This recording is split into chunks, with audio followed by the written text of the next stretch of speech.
हर दिन ये लड़की चुपचाप अपने दादाजी को मार्शल आर्ट्स की प्रैक्टिस करते हुए देखती थी और फिर छुप छुप के खुद भी सीखती थी। कुछ ही दिनों में उसने सब कुछ सीख लिया था, लेकिन उसे किसी को बताने की हिम्मत नहीं थी, क्योंकि उनके खानदान में औरतों को मार्शल आर्ट्स सीखना सख्त मना था। अगर किसी को पता चलता तो उसे क्लान से बाहर निकाल दिया जाता। एक दिन जब उसने देखा कि उसके भाई कितनी बुरी तरह प्रैक्टिस कर रहे हैं, तो वो खुद को रोक नहीं पाई और उन्हें थोड़े बहुत टिप्स दे दिए। ये बात उसके दादाजी ने देख ली। उन्होंने उसे तुरंत बुलाया और टेस्ट किया कि क्या उसे वाकई में फाइटिंग आती है। लड़की ने चालाकी से उन्हें धोखा दिया और वहां से निकल गई। लेकिन दादाजी ने किसी को भेजा कि उसे अचानक अटैक करे। जैसे ही हमला हुआ, उसने नेचुरली डॉज कर लिया। फाइट के दौरान उसने जानबूझकर हारने का नाटक किया, क्योंकि उसे क्लान की सजा से डर था। लेकिन फिर भी उसके दादाजी ने उसे सजा देने का फैसला किया। उसके पापा ने माफी मांगी, लेकिन दादाजी ने साफ मना कर दिया और कहा कि अब सबको क्लान से निकाला जाएगा। यहाँ तक कि उसका चाचा भी बोला कि ये गलत है। जब सब लोग लड़की का सपोर्ट करने लगे तो दादाजी गुस्से से बोले कि उसे झुककर अपनी गलती माननी होगी। लड़की ने मना कर दिया और अपने बंधन तोड़ दिए। अंदर ही अंदर वो बहुत तकलीफ में थी। असल में सालों पहले उसकी मम्मी, जो फाइटिंग नहीं जानती थी, उसे बचाते हुए मारी गई थी। उसी दिन से लड़की ने ठान लिया था कि वो कभी कमजोर नहीं बनेगी, न रोएगी न भागेगी। अगर उसकी माँ को मार्शल आर्ट्स आती तो शायद वो जिंदा होती, लेकिन दादाजी फिर भी अड़े रहे कि औरतों को फाइटिंग नहीं आनी चाहिए और लड़की को सजा मिलनी ही चाहिए। उसके पापा ने फिर से दखल दिया, लेकिन उन्हें जोर से धक्का दे दिया गया। इस जुल्म के सामने लड़की ने कहा, अब मुझे कोई डरा नहीं सकता। फिर उसी पल उसने अपने दोनों भाइयों को हरा दिया। तभी एक दुश्मन क्लान के गेट पर पहुंचा और अपने दादा की मौत का बदला मांगने लगा। उसके एक भाई ने दुश्मन को चैलेंज करने की कोशिश की,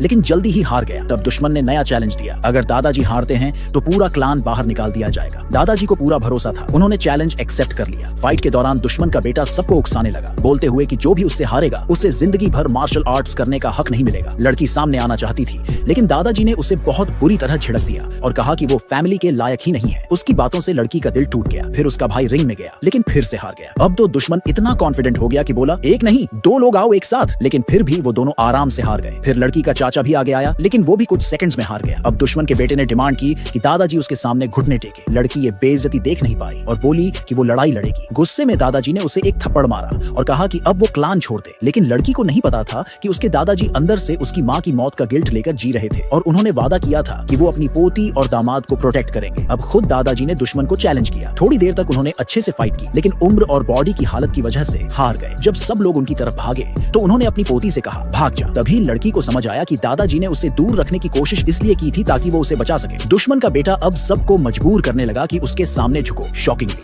सबने झुकना शुरू कर दिया, लेकिन दादाजी ने मना कर दिया और झुकने से इनकार कर दिया। नतीजा ये हुआ कि उन्हें बुरी तरह से चोट लगी। लड़की दौड़कर उन्हें बचाने गई, लेकिन उन्होंने उसे रोक दिया। लड़की को याद आया कि बचपन में कैसे दादाजी उसे प्यार करते थे, उसका ख्याल रखते थे, और जब दुश्मन दादाजी को मारने जा रहा था, उसी वक्त लड़की फुल स्पीड में आई और उसका पंच ब्लॉक कर दिया।